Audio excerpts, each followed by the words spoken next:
Ini bapak tiri udah nggak waras sih. Masa dia cemburu sama pacar anak tirinya, bahkan sampai nekat ngelakuin hal ini. Oke, mari kita bahas nasib tragis Bagus Prasetya Lazuardi. 12 April 2022 ditemukan mayat seorang pria di sebuah lahan kosong. Mayat itu kondisinya udah membusuk. Polisi akhirnya melakukan penyidikan dan terungkaplah identitas mayat tersebut. Dia adalah seorang mahasiswa kedokteran Universitas Brawijaya Malang. Namanya Bagus Prasetya Lazuardi yang kala itu usianya 25 tahun. Dan ternyata Bagus ini memang sudah dilaporkan hilang sejak 7 April 2022 atau 5 hari sebelum penemuan mayat itu. Dan setelah dilakukan otopsi didapat fakta bahwa penyebab meninggalnya Bagus ini karena dibunuh. Dan di dada Bagus itu ditemukan tanda-tanda kekerasan. Selanjutnya polisi mendatangi rumah pacar Bagus yang berinisial TS untuk mendalami proses penyidikan. Karena TS ini adalah orang yang terakhir kali terlihat bareng sama si Bagus sebelum akhirnya si Bagus ini dilaporkan hilang. Dan TS menjelaskan pada polisi bahwa di hari sebelum Bagus menghilang itu, dia emang ada jalan sama Bagus tapi nggak lama. Mereka cuma pergi cari makan dan kemudian Bagus ini nganterin TS pulang naik mobilnya Bagus gitu.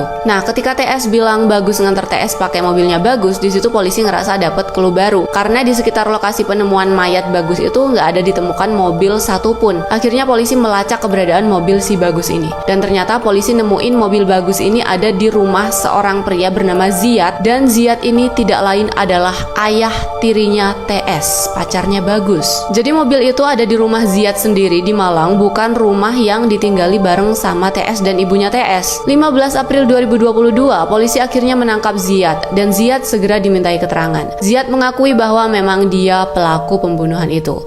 Jadi kronologinya di hari pas Bagus keluar sama TS itu, Ziad ini tiba-tiba ngajak Bagus ketemuan tanpa sepengetahuan TS. Di situ Ziad bilangnya mau ngasih oleh-oleh dan Bagus yang nggak ada curiga apa-apa ya dia iya-iya aja diajak ketemuan sama laki-laki yang dia pikir itu calon mertuanya gitu kan. Gak taunya pas ketemu itu tiba-tiba si Ziad ini minta handphonenya Bagus secara paksa. Dan di situ Ziad bacain chat-chatannya Bagus sama TS. Dan itu sebenarnya udah lancang banget karena urusannya udah sama privasi orang. Dan habis bacain chat-chatan itulah Ziad ini tiba-tiba emosi sampai terjadilah aksi pembunuhan itu. Setelah dia membunuh Bagus, dia lalu membuang mayat Bagus di semak-semak sebuah lahan kosong. Dan dia ngebawa semua barang berharga milik Bagus kayak uang, handphone, sama mobilnya Bagus itu dibawa semua sama Ziad ini. Dan yang bikin geleng-geleng kepala adalah motif dari pembunuhan yang dia lakukan itu adalah karena dia cemburu. Yes, Ziad ngaku kalau dia suka sama TS, anak tirinya. Dan dia cemburu ngelihat anak tirinya pacaran sama Bagus. Gila kan?